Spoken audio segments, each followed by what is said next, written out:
ಇವತ್ತು ಗುರುವಾರ, ಗುರುನ ಸ್ತುತಿ ಮಾಡ್ತಾ ಈ ಕಾರ್ಯಕ್ರಮನ ಶುರು ಮಾಡ್ತೀನಿ. ಗುರು ಬ್ರಹ್ಮ ಗುರುರ್ವಿಷ್ಣು ಗುರುರ್ದೇವೋ ಮಹೇಶ್ವರ ಗುರು ಸಾಕ್ಷಾತ್ ಪರಂ ಬ್ರಹ್ಮ ತಸ್ಮೈ ಶ್ರೀ ಗುರುವೇ ನಮಃ. ಗಜವದನ ಗಣನಾಥ ಗೌರಿ ಹರತನಯ ಗುಣಾನಯ ಗಜವದನ ಗಣನಾಥ ಸಿದ್ಧಿವಿನಾಯಕ ಬುದ್ಧಿಪ್ರದಾಯಕ ವಿದ್ಯಾದಾಯಕ ಹೇ ಶುಭದಾಯಕ ಗಜವದನ ಗಣನಾಥ. ವೀಕ್ಷಕರೇ, ಇಂದು ಹೊಸ ವಿಷಯ ಶುರು ಮಾಡ್ತಾ ಇದ್ದೀನಿ. ಹೊಸ ವಿಷಯ ಅಂದರೆ ಹೊಸ ಸ್ತೋತ್ರ, ಶಂಕರಾಚಾರ್ಯ ವಿರಚಿತ ಲಕ್ಷ್ಮೀ ನೃಸಿಂಹ ಸ್ತೋತ್ರ ಅಂತ ಇದೆ. ಅದನ್ನು ಇವತ್ತು ಹೇಳ್ತಾ ಇದ್ದೀನಿ. ಇದುವರೆಗೂ ನೀವು ಅನೇಕ ಸಂಚಿಕೆಗಳನ್ನು ಕೇಳಿದ್ದೀರಿ. ಇದನ್ನು ಕೇಳಿ ಸಹಕರಿಸ್ತೀರ ಅಂತ ಹೇಳ್ತಾ ಮುಂದಿನ ವಿಷಯಕ್ಕೆ ಹೋಗ್ತಾ ಇದ್ದೀನಿ. ಆ ಶಂಕರಾಚಾರ್ಯರದ್ದು ಒಂದು ವಿಷಯ ನಿಮಗೆ ಹೇಳ್ತೀನಿ. ಈ ಕರಾವಲಂಬಂ ಸ್ತೋತ್ರ ಯಾವಾಗ ಮಾಡಿದ್ರು ಅಂದರೆ, ಅವರು ಕಾಶ್ಮೀರ ರಾಜನ ಅಲ್ಲಿ ಒಂದು ಇದಿರುತ್ತೆ, ಸರಸ್ವತಿ ನೀನು ವಾದದಲ್ಲಿ ಗೆಲ್ಲಬೇಕಾಗಿರುತ್ತೆ, ಹಾಗಾಗಿ ನೀವು ಹೋಗಿ ಒಂದು ಕಾಮಕಲಾಶಾಸ್ತ್ರ ಅಂತ ಇದೆ, ಅದರಲ್ಲಿ ನೀನು ನನ್ನ ಗೆದ್ದರೆ, ನೀನು ಮುಂದಿನ ನಿನ್ನ ವಾದದಲ್ಲಿ ಸೋಲು ಗೆದ್ದರೆ ನಾನು ನಿನ್ನ ಜೊತೆ ಶೃಂಗೇರಿಗೆ ಬರ್ತೀನಿ ಅಂತ ಮಾತು ಕೊಟ್ಟಿರ್ತಾಳೆ. ಹಾಗಾಗಿ ಅವರು ಕಾಮಕಲಾಶಾಸ್ತ್ರವನ್ನು ಅಭ್ಯಾಸ ಮಾಡೋಕ್ಕೆ, ಅದನ್ನು ಗೆಲ್ಲೋಕ್ಕೆ ಅವ್ರು ಏನು ಮಾಡ್ತಾರೆ, ಕಾಶ್ಮೀರದ ರಾಜನ ಶರೀರದಲ್ಲಿ ಪರಕಾಯ ಪ್ರವೇಶ ಮಾಡಿ ಅಲ್ಲಿ ಅನೇಕ ದಿನಗಳು ಇದ್ದು ಆ ರಾಣಿ ಏನು ಮಾಡ್ತಾಳೆ, ಇವರು ದೇಹನ ಬಿಟ್ಟು ಶಿಷ್ಯರಿಗೆ ಹೇಳಿ ಬಂದಿರ್ತಾರೆ. ಹಾಗಾಗಿ ಆ ಶಿಷ್ಯರು ಇವಳು ಏನು ಮಾಡ್ತಾಳೆ, ಒಂದು ತಿಂಗಳ ಕಾಲ ಅಲ್ಲೇ ಇರ್ತಾರೆ ಆ ರಾಜನ ದೇಹದಲ್ಲಿ. ಅವಳು ರಾಜನೇ ಬಂದಿದ್ದಾನೆ ಅಂತ ತಿಳಿದು ಅದನ್ನು ಅವಳು ಏನು ಮಾಡ್ತಾಳೆ, ಎಷ್ಟೇ ದಿನ ಆದರೂ ಅವಳ ಇದಕ್ಕೆ ಪ್ರತಿಕ್ರಿಯಿಸಲ್ಲ, ದೂರದಿಂದ ನೋಡ್ತಾರೆ ಅಷ್ಟೇ, ಸ್ಪರ್ಶನೆ ಮಾಡೋದಿಲ್ಲ. ಹಾಗಾಗಿ ಅವಳಿಗೆ ಅನುಮಾನ ಬಂದು ಎಲ್ಲೆಲ್ಲಿ ಶವಗಳಿದೆಯೋ ಅದಕ್ಕೆಲ್ಲ ಬೆಂಕಿ ಹಚ್ಬಿಡಿ ಅನ್ನೋ ಆಜ್ಞೆ ಮಾಡ್ತಾಳೆ. ಹಾಗಾಗಿ ಭಟರೆಲ್ಲ ಅದು ಎಲ್ಲಿದೆ ಸ್ಮಶಾನಗಳಲ್ಲಿ ಆ ದೇಹಗೆಲ್ಲ ಬೆಂಕಿ ಹಚ್ಕೊಂಡು ಬರ್ತಾ ಇರ್ತಾರೆ. ಆವಾಗ ಇವ್ರ ದೇಹಕ್ಕೂ ಅದು ಹೋಗುತ್ತೆ. ಆವಾಗ ಶಿಷ್ಯರು ಜಾಗೃತೋಸ್ಮಿ ಅಂತ ಹೇಳಿ ಅವರನ್ನು ಎಚ್ಚರಿಸ್ತಾರೆ. ಆ ಉರಿತಿರೋ ದೇಹಕ್ಕೆ ಹೋಗಿ ಸೇರಿದಾಗ ಈ ಒಂದು ಸ್ತೋತ್ರವನ್ನು ರಚನೆ ಮಾಡ್ತಾರೆ. ಇದೇನೇ ಮುಂದೆ ಕರಾವಲಂಬ ಸ್ತೋತ್ರ ಅಂತ ಆಗುತ್ತೆ. ಅದನ್ನು ನಿಮಗೆ ಪರಿಚಯ ಮಾಡಿ ಕೊಡ್ತಾ ಇದ್ದೀನಿ. ವೀಕ್ಷಕರೇ, ಶಂಕರಾಚಾರ್ಯರ ವಿರಚಿತಂ ಶ್ರೀ ಕರಾವಲಂಬಂ ಸ್ತೋತ್ರ ಅನ್ನೋದು ಈ ಒಂದೊಂದೇ ಶ್ಲೋಕ ಹೇಳ್ತೀನಿ. ಇದಕ್ಕೆ ಅರ್ಥ ತಾತ್ಪರ್ಯ ಇದೆ, ಅದನ್ನು ನಿಮಗೆ ವಿವರಿಸ್ತಾ ಹೋಗ್ತೀನಿ.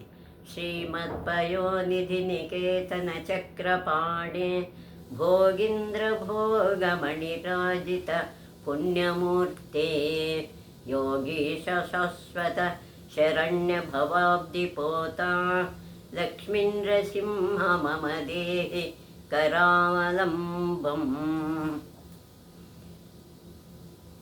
ಇದಕ್ಕೆ ಅರ್ಥ ಮುಂದೆ ಕೊಟ್ಟಿದ್ದಾರೆ.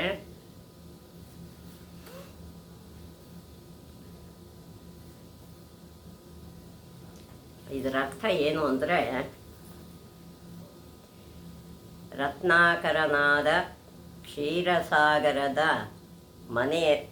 ಕ್ಷೀರಸಾಗರದಲ್ಲಿ ಮನೆ ಮಾಡಿಕೊಂಡು ಹಸ್ತದಲ್ಲಿ ಸುದರ್ಶನ ಚಕ್ರ ಹಿಡಿದು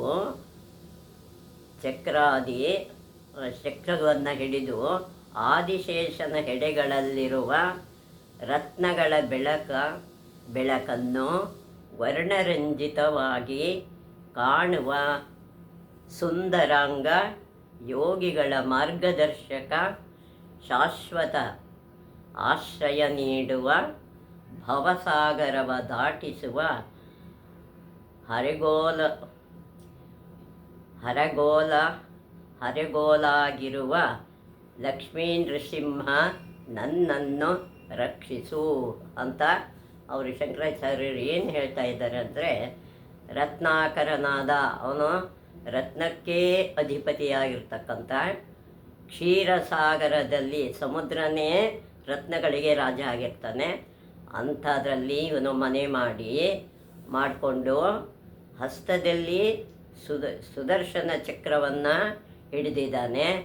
ಜೊತೆಗೆ ಆದಿಶೇಷನ ಹೆಡೆಗಳಲ್ಲಿರುವ ಅದರ ಹೆಡೆಯಲ್ಲಿರ್ತಕ್ಕಂಥ ರತ್ನಗಳ ಬೆಳಕು, ರತ್ನಗಳ ಅನೇಕ ಬೆಳಕಿರುತ್ತೆ. ಅದ ಮೇಲೆ ವರ್ಣರಂಜಿತವಾಗಿ ಬಣ್ಣವಾಗಿ ಕಾಣಿಸ್ತಾ ಇರ್ತಕ್ಕಂಥ ಸುಂದರಾಂಗ, ಅವನ ಎಲ್ಲ ಅಂಗಗಳು ಸುಂದರವಾಗಿ ಇರುತ್ತೆ. ಯೋಗಿಗಳ ಮಾರ್ಗದರ್ಶಕ, ಯೋಗಿಗಳಿಗೆ ಮಾರ್ಗವನ್ನು ತೋರಿಸ್ತಾ ಇರತಕ್ಕಂಥವನು. ಶಾಶ್ವತ ಆಶ್ರಯ ನೀಡುವ, ಯಾವಾಗಲೂ ಅವರಿಗೆ ಆಶ್ರಯವನ್ನು ಕೊಡ್ತಾ ಇರ್ತಾನೆ. ಹಾಗಾಗಿ ಭವಸಾಗರ ದಾಟಿಸುವ, ಈ ನಮ್ಮ ಸಂಸಾರ ಸಾಗರವನ್ನು ದಾಟಿಸ್ತಕ್ಕಂಥ ರಕ್ಷಕನಾಗಿರುವಂಥ ಲಕ್ಷ್ಮೀ ನೃಸಿಂಹ ನಮ್ಮನ್ನು ಕಾಪಾಡು ಅಂತ, ನನ್ನನ್ನು ಕಾಪಾಡು ಅಂತ ಶಂಕರಾಚಾರ್ಯರು ಕೇಳ್ಕೊತಾ ಇದ್ದಾರೆ. ಮುಂದಿನ ವಿಷಯಕ್ಕೆ ಹೋಗೋಣ, ಮುಂದಿನ ಯೋಗ ಸೂತ್ರಕ್ಕೆ. ಇದು ಇಲ್ಲಿಗೆ ಮುಗಿಸಿದ್ದೀನಿ. ಇವತ್ತು ಹೊಸ ವಿಷಯದೊಂದಿಗೆ ನಿಮ್ಮನ್ನು ರಂಜಿಸೋಕ್ಕೆ ಮನಸ್ಸು ಮಾಡುವ. ನೀವು ಇದನ್ನು ಕೇಳಿ ಆನಂದಿಸಿ ಮುಂದಿನ ವಿಷಯಕ್ಕೆ ಹೋಗೋಣ. ಇದುವರೆಗೆ ನಾವು 20 ಸೂತ್ರಗಳನ್ನು ಕೇಳಿದ್ದೀವಿ, ಓದಿದ್ದೀವಿ, ಅರ್ಥ ಮಾಡ್ಕೊಂಡಿದ್ದೀರಿ ಅಂತ ನಾನು ಅಂದ್ಕೊಂಡಿದ್ದೀನಿ. ಇದುವರೆಗೆ ಶಬ್ದವೀರ ಸ್ಮೃತಿ ಸಮಾಧಿ ಪ್ರಜ್ಞೆ ಸಮಾಧಿಪೂರ್ವಕ ಇತರೇಶಾಮ್ ಅನ್ನೋದು. ಈಗ ಮುಂದೆ ಏನಿದೆ ಅಂದರೆ 21ನೇದು ತೀವ್ರ ಸಂವೇಗನ ಶಾಸನಂ ಅಂತ. ತೀವ್ರ ಅಂದರೆ ಬೇಗ ಏನಾಗುತ್ತೆ ಯೋಗದಲ್ಲಿ ಅನ್ನೋದು. ತೀವ್ರ ಸಂವೇಗನ ಶಾಸನ ಅಂದರೆ ತೀವ್ರ ಅಂದರೆ ಬೇಗ ತಕ್ಷಣದಲ್ಲಿ, ಸಂವೇಗ ಅಥವಾ ಆಕಾಂಕ್ಷೆ ಹೊಂದಿರುವವರಿಗೆ ಆಸನ ಸಮೀಪದಲ್ಲಿ ಕುಳಿತಿದೆ, ಹತ್ತಿರದಲ್ಲಿದೆ. ಅರ್ಥ, ಯಾರು ಸಮಾಧಿಗೆ ಏರಬೇಕು, ಅದನ್ನು ಅಭ್ಯಾಸ ಮಾಡಬೇಕು ಅಂತಿರ್ತಾರೋ ಅವರಲ್ಲಿ ತೀವ್ರವಾದ ಅಂದರೆ ಬೇಗ ಸಂವೇಗ ಅಥವಾ ಆಕಾಂಕ್ಷೆ, ಅವರಿಗೆ ಎಷ್ಟು ಆಸೆ ಇರುತ್ತೋ ಇದೆಯೋ ಅಂಥವರಿಗೆ ಅದು ಅತ್ಯಂತ ಸಮೀಪದಲ್ಲಿರುತ್ತದೆ. ಅವರ ಆಸೆ ಎಷ್ಟಿರುತ್ತೆ ಅದಷ್ಟು ಅವ್ರಿಗೆ ಸಮೀಪದಲ್ಲೇ ಇರುತ್ತೆ, ಅತ್ಯಂತ ಸಮೀಪದಲ್ಲಿರುತ್ತದೆ. ಯೋಗಿಯ ಪ್ರಗತಿಯ ವೇಗವು, ಯೋಗಿಯಾದ ಅವನ ವೇಗ ಎಷ್ಟು ಪ್ರಗತಿ ಹೊಂದುತ್ತೋ 2 ಮುಖ್ಯವಾದ ಅಂಶಗಳ ಮೇಲೆ ಆಧಾರಿತವಾಗಿದೆ. 2 ಅಂಶಗಳ ಮೇಲೆ ಅದು ಆಧಾರವಾಗಿರುತ್ತೆ. ಮೊದಲನೆಯದು ಅವನ ಆಸಕ್ತಿಯ ಮಟ್ಟ. ಅವನ ಆಸಕ್ತಿ ಎಷ್ಟರ ಮಟ್ಟಿಗೆ ಇರುತ್ತೆ ಅನ್ನೋದು ಅದರ ಮೇಲೆ ಅವಲಂಬನೆ ಆಗಿರುತ್ತೆ. ಅವನು ತನ್ನ ಅನ್ವೇಷಣೆಯ ಗುರಿಯನ್ನು, ತಾನು ಏನನ್ನು ಹುಡುಕ್ತಾ ಇದ್ದಾನೋ ಆ ಗುರಿಯನ್ನು ಮುಟ್ಟಲು ಎಷ್ಟೋ ತೀವ್ರತೆಯಿಂದ, ಎಷ್ಟೊಂದು ಆಸಕ್ತಿಯಿಂದ ಆಶಿಸುತ್ತಾನೆಯೋ, ಆಸೆ ಪಡ್ತಿರ್ತಾನೋ ಅಷ್ಟು ಬೇಗನೆ ಅವನ ಪ್ರಗತಿ ಸಾಗುತ್ತದೆ. ಅವನ ದಾರಿ ಬೇಗ ಸಾಗುತ್ತೆ. ಎಲ್ಲ ಕ್ಷೇತ್ರಗಳಲ್ಲೂ ಪ್ರಗತಿ ಬಹುಮಟ್ಟಿಗೆ, ಎಲ್ಲ ಕ್ಷೇತ್ರಗಳಲ್ಲೂ ಅವನು ಯೋಗದ ಕ್ಷೇತ್ರದಲ್ಲಿ ಪ್ರಗತಿ ಬಹಳ ಮಟ್ಟಿಗೆ ಶ್ರದ್ಧೆ ಅಥವಾ ಆಸಕ್ತಿಯ ಮೇಲೆ, ಶ್ರದ್ಧೆ ಮತ್ತು ಆಸಕ್ತಿ ಮೇಲೆ ಅವಲಂಬಿತವಾಗಿದೆ. ಅದರ ಮೇಲೆ ಅದು ಅವಲಂಬಿಸಿರುತ್ತೆ. ಗುರಿಯನ್ನು ಮುಟ್ಟುವ ಆಸೆ ಅಥವಾ ತೀವ್ರವಾಗಿದ್ದರೆ ಅದು ಆಸೆ ಗುರಿಯನ್ನು ಮುಟ್ಟಬೇಕು ಅನ್ನೋದು ಅತಿ ಆಸೆ ಇದ್ದರೆ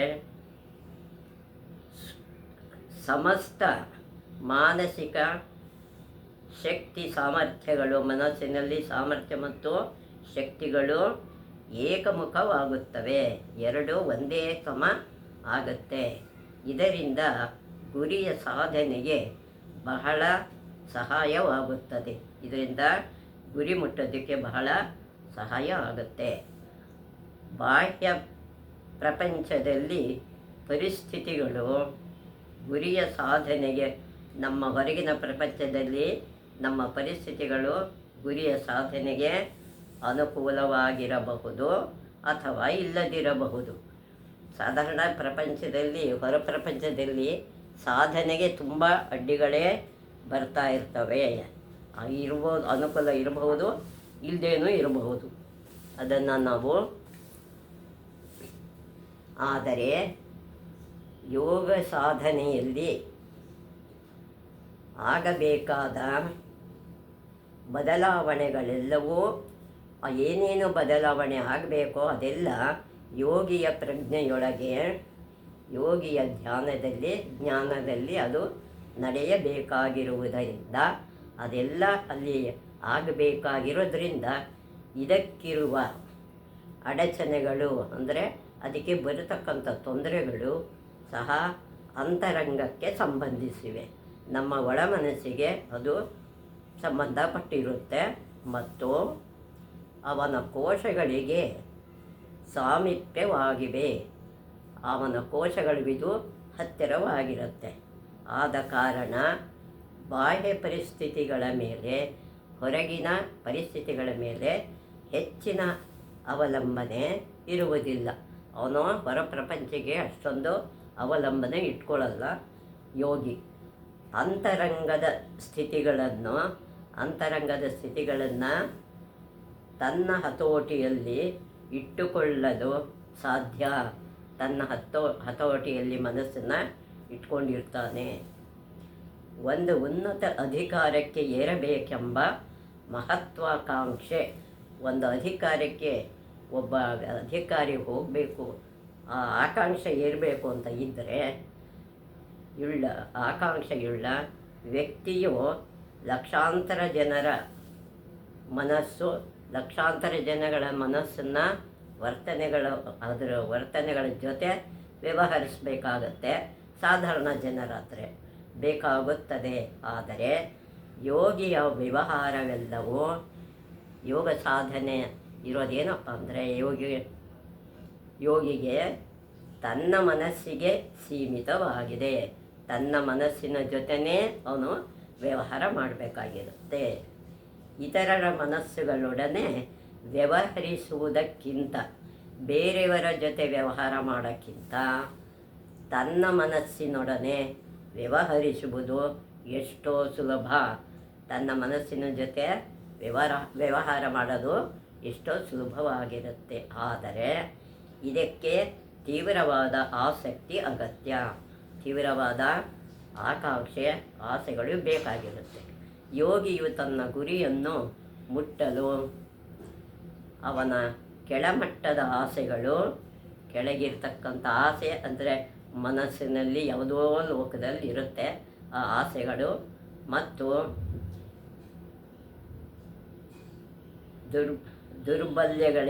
ದೌರ್ಬಲ್ಯಗಳೇ ಆ ನಿಶಕ್ತಿ, ನಿರಾಸೆ ಇದೆಲ್ಲ ಬರುತ್ತಲ್ಲ, ಆಸಕ್ತಿ ಅಲ್ಲದೆ ಆಸಕ್ತಿಗಳು ಕೆಳ ಮನಸ್ಸಲ್ಲಿರುತ್ತೆ. ಆ ದೌರ್ಬಲ್ಯಗಳೇ ಅಡ್ಡಿಯಾಗಿವೆ. ಆ ಅಡ್ಡಿಗಳನ್ನು ಇವನು ಹೋಗಲಾಡಿಸ್ಕೋಬೇಕು. ತೀವ್ರವಾದ ಆಸಕ್ತಿ ಇದ್ದ ಪಕ್ಷದಲ್ಲಿ ಈ ಅಡ್ಡಿಗಳನ್ನು ಸುಲಭವಾಗಿ ಮತ್ತು ಸುಲಭವಾಗಿ ಆದಷ್ಟು ಬೇಗನೆ ನಿವಾರಿಸಿಕೊಳ್ಳಬಹುದು. ಈ ಅಡ್ಡಿಗಳೆಲ್ಲವೂ ಬಹುತೇಕ ಆಂತರಿಕವಾಗಿರುವುದರಿಂದ, ಇದು ಒಳಗಡೆನೇ ನಡೀತಾ ಇರೋದರಿಂದ ಅದನ್ನೇನು ಮಾಡಬೇಕು, ಅವುಗಳನ್ನು ಸರಿಯಾಗಿ ಅರ್ಥ ಮಾಡಿಕೊಳ್ಳಬೇಕು. ಏನೇನು ಅಂತ ಅದನ್ನು ಸರಿಯಾಗಿ ಅರ್ಥ ಮಾಡ್ಕೋತಾ ಹೋಗಬೇಕು. ಮತ್ತು ತನ್ನ ಮನೋಭಾವವನ್ನು ಬದಲಾಯಿಸಿ ಬದಲಾಯಿಸಿಕೊಳ್ಳಬೇಕು. ತನ್ನ ಮನಸ್ಸಿನ ಭಾವನೆಗಳನ್ನು ಬದಲಾವಣೆ ಮಾಡ್ಕೋತಾ ಹೋಗಬೇಕು. ಬುದ್ಧನ ಉಪದೇಶಗಳನ್ನು ಒಳಗೊಂಡ ಬುದ್ಧ ಉಪದೇಶ ಏನು ಮಾಡಿದ್ದಾನೆ ಅಂತ light off enlightenment, light off Asia ಅನ್ನೋ ಒಂದು ಪುಸ್ತಕದಲ್ಲಿ ಲೈಟ್ ಆಫ್ ಏಷ್ಯಾ ಎಂಬ ಗ್ರಂಥದಲ್ಲಿ ಈ ಕೆಳಗಿನ ಉಲ್ಲೇಖವಿದೆ. ಅವನೇನು ಉಲ್ಲೇಖ ಮಾಡಿದ್ದಾನೆ ಅಂತ ಮುಂದಿನ ವಿಷಯದಲ್ಲಿ ಹೇಳ್ತಾರೆ. ನಿಮ್ಮ ದುಃಖಗಳಿಗೆ ನೀವೇ ಕಾರಣ. ದುಃಖನ ಯಾರಿಂದನೂ ಬರಲ್ಲ, ನಿಮ್ಮ ದುಃಖಕ್ಕೆ ನೀವೇ ಕಾರಣರಾಗಿರ್ತೀರಿ. ಬೇರೆ ಯಾರೋ ಬಲಾತ್ಕರಿಸುತ್ತಿಲ್ಲ, ಯಾರೋ ನಿಮ್ಮನ್ನು ಬಲಾತ್ಕಾರ ಮಾಡ್ತಾ ಇಲ್ಲ ದುಃಖ ಪಡಿ ಅಂತ. ನೀವು ಬದುಕಿರಬೇಕು ಮತ್ತು ಸಾಯಬೇಕು, ಇಲ್ಲ ಬದುಕಿರಬೇಕು ಇಲ್ಲ ಸಾಯಬೇಕು ಅನ್ನೋದು ಎಂದು ಬೇರೆ ಯಾರೋ ನಿಮ್ಮನ್ನು ನಿರ್ಬಂಧಿಸುತ್ತಿಲ್ಲ. ಇಲ್ಲ ಸಾಯಿರಿ ಬದುಕ್ರಿ ಅಂತ ಯಾರೋ ನಿಮಗೆ ಬಲವಂತ ಏನೋ ಮಾಡ್ತಾ ಇಲ್ಲ, ನಿರ್ಬಂಧ ಮಾಡ್ತಾ ಇಲ್ಲ. ಈ ಜೀವನ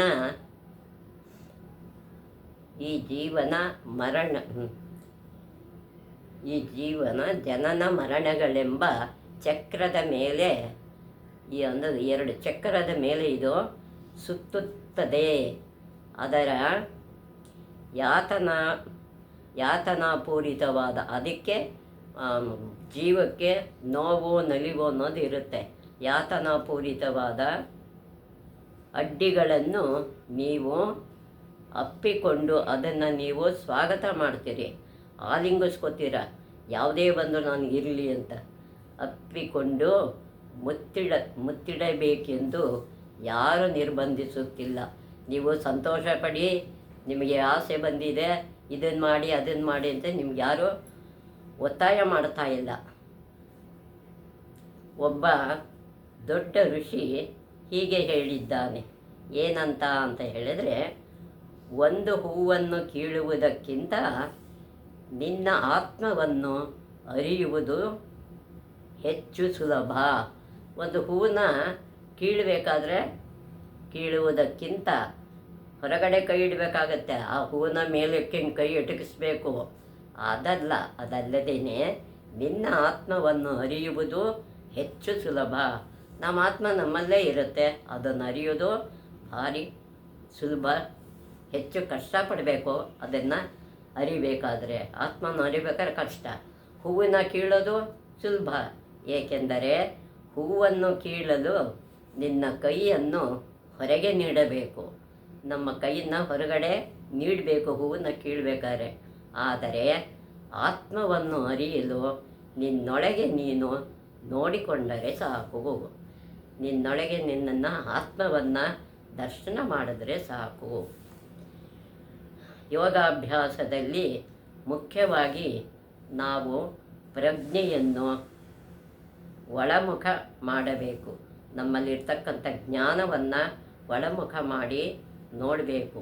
ಇದು ಬಾಹ್ಯ ಬದಲಾವಣೆಗೆ ಸಂಬಂಧಿಸಿಲ್ಲ, ಇದು ಹೊರಕ್ಕೆ ಸಂಬಂಧಪಟ್ಟಿದ್ದಲ್ಲ, ಅಂತರಂಗಕ್ಕೆ ಸಂಬಂಧಪಟ್ಟಿದೆ.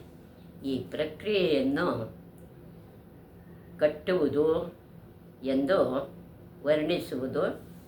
ವರ್ಣಿಸುವುದಕ್ಕಿಂತ, ಇದು ಕಟ್ಟಡ ಕಟ್ತೀವಿ ಅಂತ ವರ್ಣಿಸೋದಕ್ಕಿಂತ ಬಿಟ್ಟು ಕೊಡುವುದು, ಇದು ಬಿಟ್ಟುಕೊಡೋದು ಒಳ್ಳೆಯದು. ಈ ಆಸೆ ಬಿಟ್ಟುಕೊಡೋದು ಒಳ್ಳೆಯದು. ಅದರ ಹಿಂದೆ ಹೋಗಬಾರ್ದು ಎಂದು ಹೇಳಬಹುದು. ಕಟ್ಟುವುದಕ್ಕಿಂತ ಹೆಚ್ಚು ಕಾಲ ಬೇಕೇ ಹೊರತು ಒಂದು ಮನೆ ಕಟ್ಟಕ್ಕೆ, ಒಂದು ಕಟ್ಟಡ ಕಟ್ಟಕ್ಕೆ ಹೆಚ್ಚು ಕಾಲ ಬೇಕು. ಆದರೆ ಬಿಟ್ಟುಕೊಡೋಕ್ಕೆ ಅಲ್ಲ, ಕಟ್ಟೋದಕ್ಕೆ ಹೆಚ್ಚು ಕಾಲ ಬೇಕು. ಬಿಟ್ಟುಕೊಡೋದು ಸುಲಭ, ಅದಕ್ಕೆ ಬಿಟ್ಬಿಡಿ ಅಂತ. ಉದಾಹರಣೆಗೆ ಈಶ್ವರ ಪ್ರಣಿಧಾನವನ್ನು ತೆಗೆದುಕೊಳ್ಳೋಣ. ಅಂದರೆ ದೇವರಿಗೆ ಶರಣಾಗತರಾಗೋದು ಈಶ್ವರ ಪ್ರಣಿಧಾನ ಅನ್ನೋ ಹೆಸರದಕ್ಕೆ. ಸಮಾಧಿಯನ್ನು ಪಡೆಯಲು ಈಶ್ವರ ಪ್ರಣಿಧಾನವು, ಸಮಾಧಿನ ಪಡಿಬೇಕಾದ್ರೆ ಈಶ್ವರ ಪ್ರಣಿಧಾನ ಅಂದರೆ ದೇವರಿಗೆ ಶರಣಾಗೋದು ಒಂದು ಸ್ವತಂತ್ರ ಒಂದು ಸ್ವತಂತ್ರ, ಅದು ಈಶ್ವರನ ದೇವರಿಗೆ ಶರಣಾಗತರಾಗೋದು ಮತ್ತು ಸ್ವಯಂ ಪರಿಪೂರ್ಣ ಮಾರ್ಗ.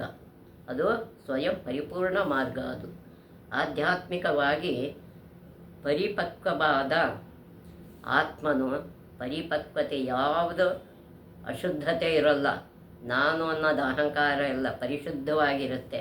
ಅಂಥ ಆತ್ಮವನ್ನು ತನ್ನನ್ನು ಪೂರ್ಣ ಹೃದಯದಿಂದ ಈಶ್ವರನಿಗೆ ಸಮರ್ಪಿಸಿಕೊಂಡಾಗ, ತನ್ನ ನಿಜವಾದ ಹೃದಯದಲ್ಲಿರ್ತಕ್ಕಂಥ ಬೆಳಕನ್ನು ಸಮರ್ಪಣೆ ಮಾಡಿಕೊಂಡಾಗ ಈಶ್ವರ ಪ್ರಣಿಧಾನವು ಅಸಾಧಾರಣ ವೇಗದಿಂದ ಸಿದ್ಧಿಸುತ್ತದೆ.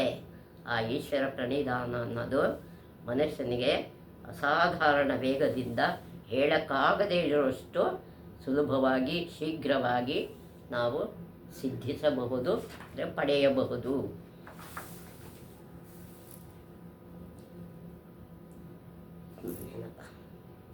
ಪ್ರಾಪಂಚಿಕ ಜೀವನದ ಆಕರ್ಷಣೆಗಳು ಮತ್ತು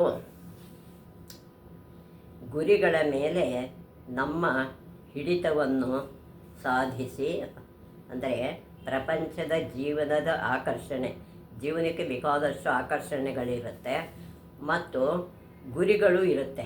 ಆ ಗುರಿಗಳ ಮೇಲೆ ನಮ್ಮ ಹಿಡಿತವನ್ನು, ನಮ್ಮ ಮನಸ್ಸಿನ ಹಿಡಿತವನ್ನು ಸಡಿಲಿಸಿ ಅವುಗಳನ್ನು ಬಿಟ್ಟು ಕೊಡುವುದೇ, ಅವುಗಳನ್ನು ಬಿಟ್ಟುಕೊಡೋದೇ ಈ ಪ್ರಕ್ರಿಯೆ, ಈ ಒಂದು ಕೆಲಸ ಮತ್ತು ಇಂತಹ ಪ್ರಗತಿಯು ಅಸಾಧಾರಣ ವೇಗದಿಂದ, ಈ ಪ್ರಕ್ರಿಯೆನ ಅಸಾಧಾರಣ ವೇಗದಿಂದ ನಡೆಯಲು ಸಾಧ್ಯ. ಈ ತೀವ್ರ ಸಂವೇದನಾ ಶಾಸನ ಮಾಡ್ಕೋಬೇಕಾದ್ರೆ ಇದನ್ನೆಲ್ಲ ಅಭ್ಯಾಸ ಮಾಡಬೇಕು. ವಾಸ್ತವಿಕವಾಗಿ ಒಂದೇ ಕ್ಷಣದಲ್ಲಿ ಈ ಸಮಸ್ತ ಪ್ರಕ್ರಿಯೆ ನಡೆದು ಹೋಗಬಹುದು, ಒಂದು ಕ್ಷಣದಲ್ಲೇ ನಡೆದು ಹೋಗಬಹುದು. ನಮ್ಮಲ್ಲಿ ಕಡು ತೀವ್ರವಾದ ಶ್ರದ್ಧೆ ಇದ್ದರೆ ಮಾತ್ರ, ಅಸಾಧ್ಯವಾದ ಶ್ರದ್ಧೆ ಇದ್ದರೆ ಮಾತ್ರ ಈ ಪ್ರಕ್ರಿಯೆ ವೇಗವಾಗಿ ನಡೆಯುವುದು ಮಾತ್ರವೇ ಅಲ್ಲ, ವೇಗವಾಗಿ ನಡೆಯ ಮಾತ್ರನೇ ಅಲ್ಲ, ಬಹಳ ಸುಲಭವೂ ಆಗುತ್ತದೆ. ಭದ್ರವಾಗಿ ಭದ್ರವಾಗಿ ಹಿಡಿದುಕೊಳ್ಳಲು ಬಲ ಮತ್ತು ಪ್ರಯತ್ನ ಅಗತ್ಯ. ಹಿಡ್ಕೋಬೇಕಾದ್ರೆ ಬಲನೂ ಬೇಕು, ಸುಲಭವಾಗಿ ಅದು ಭದ್ರವಾಗಿ ಹಿಡ್ಕೋಬೇಕು ಅನ್ನೋ ಪ್ರಯತ್ನವೂ ನಮಗೆ ಇರಬೇಕು. ಆದರೆ ಬಿಟ್ಟು ಕೊಡಲು ಬಲವೂ ಬೇಕಿಲ್ಲ, ಬಿಟ್ಟುಕೊಡ್ಬೇಕಾದ್ರೆ ಯಾವ ಬಲನೂ ಬೇಕಿಲ್ಲ, ಪ್ರಯತ್ನವೂ ಬೇಕಿಲ್ಲ. ಕೇವಲ ಮನೋಭಾವ ಬದಲಾದರೆ ಸಾಕು, ಕೇವಲ ನಮ್ಮ ಮನಸ್ಸು ಭಾವನೆ ಬದಲಾದರೆ ಸಾಕು. ಅನೇಕ ಸಾಧಕರಿಗಿರುವ ನಿಜವಾದ ತೊಂದರೆ, ಸಾಧಕರಿಗೆ ಏನು ತೊಂದರೆ ಇದೆ ಏನೆಂದರೆ ಸಾಧನೆಯಲ್ಲಿ ಅವರಿಗಿರುವ ಆಸಕ್ತಿ. ಈ ಸಾಧನೆಯಲ್ಲಿರ್ತಕ್ಕಂಥ ಆಸಕ್ತಿ ಸಾಕಾದಷ್ಟು ತೀವ್ರವಾಗಿಲ್ಲ, ಅದಕ್ಕೆ ಅವರಿಗೆ ಈ ಒಂದು ಸಮಾಧಿ ಅನ್ನೋದು ಬೇಗ ಸಿಗೋದಿಲ್ಲ. ತಮ್ಮ ದಾರಿಯಲ್ಲೇ ಮಾರ್ಗದಲ್ಲಿರ್ತಕ್ಕಂಥ ಅಡಚಣೆಗಳನ್ನು ನಿವಾರಿಸಿಕೊಳ್ಳಲು, ಅದು ನಿವಾರಣೆ ಮಾಡ್ಕೋಬೇಕಾದ್ರೆ ಅವರಲ್ಲಿ ಸಾಕಾದಷ್ಟು ಇಚ್ಛಾಶಕ್ತಿ ಒತ್ತಡ ಇರುವುದಿಲ್ಲ. ಅವರಲ್ಲಿ ಇಚ್ಛಾಶಕ್ತಿ ಇರೋಲ್ಲ. ಅಯ್ಯೋ ಮಾಡೋದೋ ಬೇಡವೋ ಅಂತ ಇಲ್ಲದೇನೆ ಮಾಡಿದ್ರೆ ಅದು ಇನ್ನೂ ನಿಧಾನ ಆಗ್ತಾ ಇರುತ್ತೆ. ಜೀವನದ ಸಮಸ್ಯೆಗಳನ್ನು ವಾಸ್ತವಾಂಶಗಳಿಗೆ, ಜೀವನದಲ್ಲಿ ಎಷ್ಟೋ ವಾಸ್ತವ ಅಂಶಗಳಿರುತ್ತೆ, ಅದನ್ನೆಲ್ಲ ಅದಕ್ಕನುಗುಣವಾಗಿ ಸರಿಯಾದ ರೀತಿಯಲ್ಲಿ ಎದುರಿಸುವ ಮನೋಭಾವ, ಅದನ್ನು ಎದುರಿಸ್ತಕ್ಕಂಥ ಮನೋಭಾವ ಮತ್ತು ಆಸಕ್ತಿಗಳಿದ್ದ ಪಕ್ಷದಲ್ಲಿ ಮನೋಭಾವನೂ ಬೇಕು, ಅದನ್ನು ದೂರ ಮಾಡೋದಕ್ಕೆ ಆಸಕ್ತಿನೂ ಇರಬೇಕು.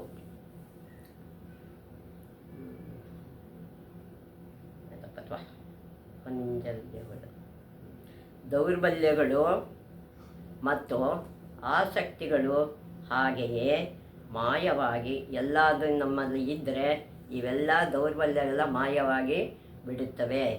ಶ್ರದ್ಧೆ ಮತ್ತು ಆಸಕ್ತಿಗಳು ತೀವ್ರವಾಗಿಲ್ಲದ ಪಕ್ಷದಲ್ಲಿ ಇವೆರಡೂ ಇಲ್ಲದೆ ಇದ್ದರೆ, ಶ್ರದ್ಧೆ ಆಸಕ್ತಿ ಎರಡೂ ಇಲ್ಲದೆ ಇದ್ದರೆ, ಆಗಿಲ್ಲದ ಪಕ್ಷದಲ್ಲಿ ಇದೇ ಸಮಸ್ಯೆಗಳು. ಈ ಸಮಸ್ಯೆಗಳೆಲ್ಲ ಸಾಧಕನನ್ನು ಅನೇಕ ವರ್ಷಗಳ ಕಾಲ, ಅನೇಕ ವರ್ಷಗಳಾಗ್ಬೋದು, ಅನೇಕ ಜನ್ಮಗಳ ಕಾಲ ಆಗ್ಬೋದು, ಬಂಧನದಲ್ಲಿರಿಸುತ್ತವೆ. ಇವೇ ಒಂದು ಬಂಧನಕ್ಕೆ ಕಾರಣ ಆಗುತ್ತೆ. ಆದ್ದರಿಂದಲೇ ಯೋಗ ಪಥದಲ್ಲಿ ಶೀಘ್ರ ಪ್ರಗತಿಯನ್ನು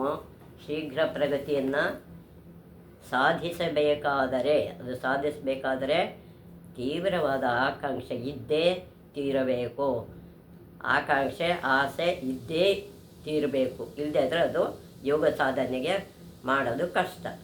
ಅದು ಇದ್ದ ಪಕ್ಷದಲ್ಲಿ ಗುರಿ ಸಾಧನೆಯ ಕಾಲವನ್ನು ಎಷ್ಟು ಬೇಕಾದರೂ ಕಡಿಮೆ ಮಾಡಿಕೊಳ್ಳಬಹುದು. ಅದು ನಮ್ಮ ಕೈಯಲ್ಲೇ ಎಷ್ಟು ಕಾಲ ಬೇಗ ನಾವು ಸಾಧನೆಯನ್ನು ಪಡ್ಕೊಳ್ಬಹುದು. ವಾಸ್ತವಿಕವಾಗಿ ಮಹತ್ತಾದ ತೀವ್ರತೆ ಮತ್ತು ಆಸಕ್ತಿಗಳಿದ್ದ ಪಕ್ಷದಲ್ಲಿ, ತೀವ್ರವಾದ ಆಸಕ್ತಿ ಇದ್ದ ಪಕ್ಷದಲ್ಲಿ ಏನಾಗುತ್ತೆ, ಆತ್ಮ ಸಾಕ್ಷಾತ್ಕಾರ ಒಂದೇ ಕ್ಷಣದಲ್ಲಿ ಸಿದ್ಧಿಸುತ್ತದೆ. ಆ ಒಂದೇ ಕ್ಷಣ ಸಿದ್ಧಿಸಬೇಕಾದ್ರೆ ಎಷ್ಟೊಂದು ನಾವು ಸಾಧನೆ ಬೇಗ ಮಾಡಬೇಕು, ಆದಷ್ಟು ತೀವ್ರ ಆಸಕ್ತಿ ಇರಬೇಕು. ಸಾಧಾರಣವಾಗಿ ಸಾಧಕನ ಪ್ರಗತಿ ಸಾಗಿದಂತೆಲ್ಲ, ಅವನ ಪ್ರಗತಿ ಸಾಗ್ತಾ ಇರೋಂಗೆ ಗುರಿ ಮುಟ್ಟುವ ಆಸೆಯ ತೀವ್ರತೆಯು, ಗುರಿ ಮುಟ್ಟುವಂಥ ಆಸೆನೂ ಅವನಿಗೆ ತೀವ್ರ ಆಗ್ತಾ ಇರಬೇಕು. ಕ್ರಮಕ್ರಮವಾಗಿ ನಿಧಾನವಾಗಿ ಹೆಚ್ಚುತ್ತಾ ಹೋಗುತ್ತದೆ. ನಿಧಾನವಾಗಿ ಕ್ರಮಕ್ರಮವಾಗಿ ಹೆಚ್ಚುತ್ತಾ ಹೋಗ್ತಾ ಇರುತ್ತೆ. ಅವನು ಗುರಿಯ ಅತೀ ಸಮೀಪಕ್ಕೆ ಹೋದಾಗ, ಆ ಗುರಿ ಮುಟ್ಟೋವಂಥ ಸಮೀಪಕ್ಕೆ ಹೋದಾಗ ಮಾತ್ರ ತೀವ್ರತೆಯು ಇದ್ದಕ್ಕಿದ್ದಂತೆ, ತೀವ್ರ ಏನಾಗಿದೆ, ಆ ಬೇಗ ಅನ್ನೋದು ಇದ್ದಕ್ಕಿದ್ದಂತೆ ಏರಿ ಮೇಲೆ ಏರುತ್ತೆ. ಗುರಿಯ ಮುಟ್ಟಲು ಅಗತ್ಯವಾದ ಮಟ್ಟವನ್ನು ಮುಟ್ಟುತ್ತದೆ. ಎಲ್ಲಿ ಬೇಕೋ ಆ ಮಟ್ಟವನ್ನು ಅದು ಮುಟ್ಟುತ್ತೆ. ಆತ್ಮ ಸಾಕ್ಷಾತ್ಕಾರದ ಆಸೆ, ಅದರ ಆತ್ಮ ಸಾಕ್ಷಾತ್ಕಾರ ಮಾಡಿಕೊಳ್ಳೋ ಆಸೆ ಕೂಡ ಮುಮುಕ್ಷುತ್ವ ಅಂದರೆ ಮೋಕ್ಷಕ್ಕೆ ದಾರಿ ಆಗುತ್ತೆ ಎಂದಾಗ, ಅಲ್ಲಿ ಆಸೆ ಎಂಬ ಪದಕ್ಕೆ, ಸಾಧಾರಣವಾದ ಆಸೆ ಎಂಬ ಪದಕ್ಕೆ ಸಾಧಾರಣವಾಗಿ ಏನಿದೆ, ಅರ್ಥವನ್ನು ಕೊಡಬಾರದು. ಅದಕ್ಕೆ ಅರ್ಥವನ್ನು, ಸಾಕ್ಷಾತ್ಕಾರ ಅನ್ನೋ ಆಸೆನಲ್ಲಿ ಅರ್ಥ ಅಂತ ಏನು ಅಂತ ಕೊಡಬಾರ್ದಂತೆ. ಆಸೆ ಎಂಬ ಪದಕ್ಕೆ ಸಾಧಾರಣವಾದ ಅರ್ಥವನ್ನು ಕೊಡಬಾರ್ದು. ಈ ಆಸೆಯು ಅದಮ್ಯವಾದ ಇಚ್ಛಾಶಕ್ತಿ, ಅದಮ್ಯವಾದ ಸಾಧ್ಯವಾದಂಥ ಆ ಆಸೆಯನ್ನು, ಅದಮ್ಯವಾದ ಇಚ್ಛಾಶಕ್ತಿ ಮತ್ತು ತೀವ್ರವಾದ ಏಕಾಗ್ರತೆ, ಎಲ್ಲ ಒಂದೇ ರೀತಿಯಲ್ಲಿ ಇರಬೇಕು. ಏಕಾಗ್ರತೆಯನ್ನು ಒಳಗೊಂಡಿದೆ. ನಾವು ಯಾವುದನ್ನು ಧ್ಯಾನ ಮಾಡ್ತಿರ್ತೀವೋ ಆ ಏಕಾಗ್ರತೆ ನಮ್ಮಲ್ಲಿ ಇರಬೇಕು. ಇಂತಹ ಇಚ್ಛಾಶಕ್ತಿ ಮತ್ತು ತೀವ್ರ ಏಕಾಗ್ರತೆಗಳ ಮುಂದೆ ತೀವ್ರ ಆಸಕ್ತಿ, ಇವೆಲ್ಲ ಮುಂದೆ ಎಲ್ಲ ಅಡಚಣೆಗಳು, ಎಲ್ಲ ಅಡ್ಡಿ ಆತಂಕಗಳು ಕೂಡ ಮತ್ತು ತೊಂದರೆಗಳು ತೊಂದರೆಗಳು ಕೂಡ ಕ್ರಮಕ್ರಮವಾಗಿ ಕರಗಿ ಹೋಗುತ್ತವೆ. ಅದು ಕರಗ್ತಾ ಹೋಗುತ್ತೆ. ಈ ಮುಮುಕ್ಷತ್ವವು ಕೆಲವು ವೇಳೆ ನಮ್ಮ ಪ್ರಜ್ಞೆಯ ಭಾವನಾ ಕ್ಷೇತ್ರದಲ್ಲಿ, ಪ್ರಜ್ಞೆಯ ಭಾವನಾ ಕ್ಷೇತ್ರದಲ್ಲಿ ಪ್ರತಿಬಿಂಬಿತವಾಗಿ, ಇದೇ ಒಂದು ಪ್ರತಿಬಿಂಬ, ಕನ್ನಡಿ ಇದ್ದ ಹಾಗೆ ಇದು ಪ್ರತಿಬಿಂಬ ಆಗ್ತಾ ಇರುತ್ತೆ. ನಮ್ಮ ಗುರಿಯನ್ನು ಸಾಧಿಸುವ ನಮ್ಮ ತೀವ್ರ ಗುರಿ ಸಾಧಿಸುವಂಥ ತೀವ್ರ ಆಕಾಂಕ್ಷೆಯನ್ನು ಅಲ್ಲಿ ಉತ್ಪತ್ತಿ ಮಾಡುತ್ತದೆ. ಈ ಪ್ರತಿಬಿಂಬ ಒಂದು ನೆರಳು ಇದ್ದಾಗೆ ಅದನ್ನು ಉತ್ಪತ್ತಿ ಮಾಡುತ್ತೆ. ಆ ದೃಷ್ಟಿಯಿಂದ ಮುಮುಕ್ಷತ್ವವನ್ನು ಅಂದರೆ ಆತ್ಮ ಸಾಕ್ಷಾತ್ಕಾರವನ್ನು ಒಂದು ಆಸೆ ಎಂದು ಕರೆಯಬಹುದು. ಇದು ನನಗೆ ಸಿಗುತ್ತೆ ಅನ್ನೋ ಒಂದು ಆಸೆ ಆ ಪ್ರತಿಬಿಂಬದಿಂದ ನಾವು ಕಾಣಬಹುದು ಅನ್ನೋದು ಇದರ ಅರ್ಥ ಮತ್ತು ಪೂರ್ಣ ವಿಚಾರಗಳನ್ನು. ಮುಮುಕ್ಷು ಅಂದರೆ ಏನು, ತೀವ್ರ ಸಂವೇಗ ಅಂದ್ರೇನು, ಅದನ್ನು ಯಾವ ರೀತಿ ಪಡೆಯೋದು, ಯಾವ ರೀತಿ ಸಮಾಧಿಗೆ ಇರಬೇಕು, ಆಕಾಂಕ್ಷೆ ಎಲ್ಲ ಬಿಟ್ಟು ಅದರಲ್ಲೇ ನಾವು ಧ್ಯಾನ ಸಿಕ್ಕಿದ್ರೆ ನಮಗೆ ಈ ತೀವ್ರ ಸಂವೇಗನ ಶಾಸನ ನಮಗೆ ಸಿಗುತ್ತೆ, ಆತ್ಮ ಸಾಕ್ಷಾತ್ಕಾರ ನಮಗೆ ದೊರಕುತ್ತೆ ಅನ್ನೋದು ಪತಂಜಲಿಯವರ ಅಭಿಪ್ರಾಯ. ಇದು ಎಲ್ಲರನ್ನು ನಾವು ಅಳವಡಿಸ್ಕೊಳ್ಳೋಣ ಅಂತ ಹೇಳ್ತಾ ಮುಂದಿನ ವಿಷಯಕ್ಕೆ ನಾಳೆ ಮುಂದಿನ ಸಂಚಿಕೆಯಲ್ಲಿ ಭೇಟಿ ಮಾಡೋಣ. ಮಂಗಳಂ ಗುರು ಶ್ರೀ ಚಂದ್ರಮೌಳೇಶ್ವರಗೆ, ಶಕ್ತಿ ಗಣಪತಿ ಶಾರದಾಂಬ ಶಂಕರಾಚಾರ್ಯರಿಗೆ, ಕಾಲಭೈರವಗೆ ಕಾಳಿ ದುರ್ಗಿಗೆ, ಧೀರಶೂರ ವೀರ ಹನುಮ ಮಾರುತಿ ಚರಣಕ್ಕೆ. ಮಂಗಳಂ ಗುರು ಶ್ರೀ ಚಂದ್ರಮೌಳೇಶ್ವರಗೆ, ಶಕ್ತಿ ಗಣಪತಿ ಶಾರದಾಂಬ ಶಂಕರಾಚಾರ್ಯರಿಗೆ.